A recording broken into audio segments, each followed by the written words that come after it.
Hello, this is the May Post Board Meeting Update. Want to first just say we wrapped up a wonderful school year. Appreciate all the hard work and can't believe we're already into summer school. We've kicked that off this week. We're excited to see students here on campus, both in the classroom and on the field, working out. So many great things going on. We had a wonderful board meeting tonight, so I'll get right into it. First of all, if I want to congratulate Jessica Eckerly as our newest board member. She was selected by the board to fill the vacant seat that was open due to Gordon Weather's resignation. Jessica will bring great leadership, a great experience, a great heart for our community. She's got kids in the district, and so we're excited to have Jessica as part of our team and look forward to serving with her in the years to come. So we went through that. Just looking through the agenda, a few things. I'm trying to get to my page. So we reviewed the strategic plan belief that we believe students with a purpose or passion are more engaged and build lifelong skills. That's directly connected to our strategy 1 and 2 in our strategic plan. We also reviewed our board norm that we will ensure that what one board member wants to know, all board members know. And so oftentimes board members may ask questions or get information from a patron, and that information is shared out collectively to our team. And then we collaborate and make sure we're on the same page and discuss in terms of those discussions and conversations.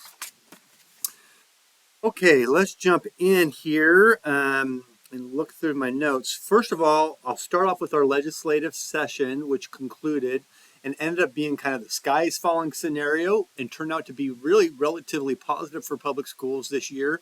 Not too many things crossed the finish line. The way I'll phrase it is that the story is more about what didn't pass and what did pass, because we had a lot of things that could have created some operational shifts for us and also some concerning legislation that was proposed that would have drastically impacted our financial situation. None of those things really passed through. There were some bills that happened. One of the things we'll keep our eye on that patrons, this I believe is coming to you in the August election, is to vote on the state income tax, to remove state income tax. And they're still working through a plan on what that would look like to remove state income tax and most likely have that turn over to a state sales tax, recouping that through state sales tax as one of the avenues for that. So that will be a really interesting one to watch and kind of try to figure out how that impacts school and public education. The MSHA has, the governor has appointed through legislation, it did pass, to have a MSHA oversight commission, essentially 5 members selected by the governor to be an oversight over MSHA for any protests and eligibility protests regarding transfer, contests, and procedures. So there's a little bit of oversight over MSHA, which is interesting, dynamic. I know there was a lot of opposition in the public school spheres around that, but it's there and it's happening. Really just overall, in terms of that piece, not too bad. I do want to give a quick introduction. Well, I will say this. The A through F report card, which went through the legislative process, did not go through and pass through. However, it is a governor executive order, so we fully anticipate the Department of Education, the State Board of Education, to follow through with that executive order and still implement an A through F report card. We don't know what that will look like at this point, but we do know that we're going to have to communicate the good work that we're doing, because there's a lot of concerns around what an A through F report card, a single grade, means, how that really represents how a school district serves kids. So we'll be keeping our eye on that. The other thing that's come up as a conversation is Senate Bill 3. Senate Bill 3 is a property tax back in 2024, a statute that was passed that would essentially, passed through a special session, that would essentially put a freeze on residential property tax across the state. And it varies depending on which county it is. So I want to be clear, this is not the senior property tax relief. Senior property tax has passed in statute. It's already happening in our county. Senior property taxes, those are who have filled out those forms and sent them into the county, they're already getting their relief. That's not changing, regardless of anything I say about Senate Bill 3. Senate Bill 3 is related specifically to residential taxes on residential property. If it's their primary residence and that's where they reside, essentially what happened is senators could say, our counties, we're going to have them be a 0% freeze, so no growth at all, or a 5% freeze. Our senator made the determination, which obviously we're not happy about, to freeze those. So we will not get any revenue growth in our property taxes, our residential property taxes. We are concerned about that, considering that 30% or 70%, 60 to 70% of all of our budget is residential, based off of residential property tax. So there's going to be a lot of information to come. We're looking at the commissioners. Let me back up. The commissioners have decided to put a pause on this and not have it go to the ballots because it has to go to voters. So we are really happy with our commissioner. I was giving them a big shout out for listening to schools. At this point, we are. I don't believe we'll be seeing the Senate Bill 3 on the August ballot, from what I've been told. Maybe on the November ballot is kind of the plan. So we'll see how that plays out.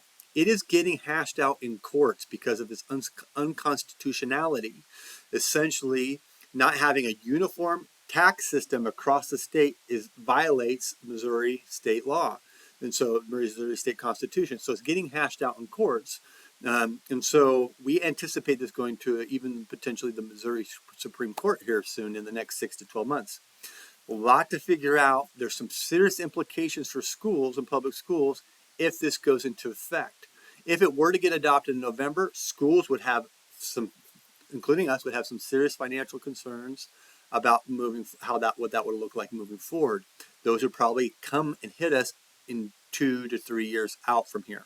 I don't want to get on to the nuts and bolts because I will be sharing a lot of information as we get closer to that, but keep your eyes on Senate Bill 3 and what the commissioners do with this, because if it goes on the ballot, it's concerning, and we will be talking a lot about that from the school district standpoint.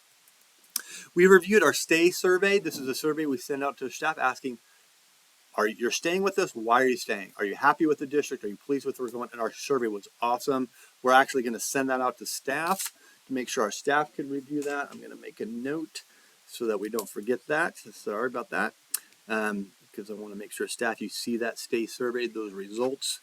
We'll send those out to you. You can look at that data the board reviewed. So overall, really positive data from our staff on what we do here in terms of being a great place for kids and staff members.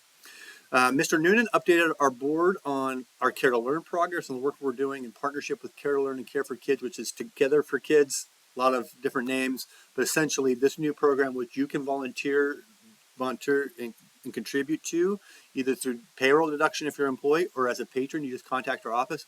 We're raising money to generate dollars to support students and families with food, health, and hunger and hygiene.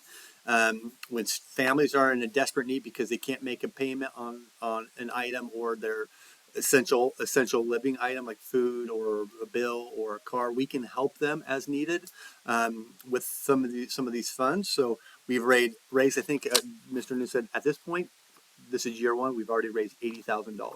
We plan on doing some great things with food distribution, a food pantry as well with those dollars. We just had our annual Vision 2030 annual review with our strategic planning team. It went awesome. We had great success. It was wonderful to just highlight the things that our staff has done to implement strategies 1 through 5 in this new strategic plan. Great work happening again across our campus. We appreciate all those that are part of that committee and holding accountable towards that work. We'll share more of that information with the board later, but really just wanted to highlight and celebrate that we had that meeting. Dr. Kite's been leading all of our buildings, with the exception of TRCC, which he's going to do next year, through a very similar strategic planning process to create goals for individual buildings, our BSIP, Building School Improvement Plan process. And so the regular core buildings have already done that and have identified goals. So really great progress there. We appreciate his leadership and all that's been done. I want a quick update on the Canvas incident. There was a nationwide incident where Canvas was attacked by a threat actor who held data hostage. I have been told that Canvas actually decided to pay them to get the data released. So they actually compromised or negotiated with this group. We are being told that very minimal, if any, student data has been impacted. We don't even know exactly what that will mean, that there was no financial data impacted. Still to be continued. We'll get more information as they get into that data from Canvas. They're dealing with all the schools and having to communicate across the nation who have been hit with that, so it could be several weeks. There's nothing in our system that was infiltrated, no attacks on our system at all, but just keep your eyes out for any phishing or spam or spoofing emails. Those phishing emails will come and they'll try to compromise your financial security and your data, so please be careful on what emails and links you click on. We provided the board an update on our central office project. Bid openings happen this next week. The board will approve the bid packages and our recommendations. We are working within a budget that the board has approved. And so we'll stay within budget. I have held my team to that. And so we'll review those and make some final decisions on what we're doing next week. And so you should see, hopefully soon, boots on the ground, getting our CO project so that we can get our alternative school going here in the very near future, the next school year as that building wraps up. Salaries, I told you, staff, that I sent you a lot of communication that contracts and salaries will be coming out. We will be approving those this next coming school week or next coming week. We'll make sure that you have that information right away and give you your salaries and your updated contracts. We've communicated that in a lot of different forms, but I'm saying again, those are coming here in the next week. Dr. Kite went over a few items, our summer school plan, our enrollment numbers, our SRSA pilot. This is an alternative way of assessing kids that we've been working with SRSN, Student Ready Success Network, on.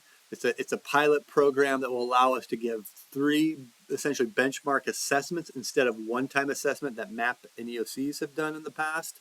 The board approved our partnership in doing a pilot of this. We're still not 100% sure because of lack of funding.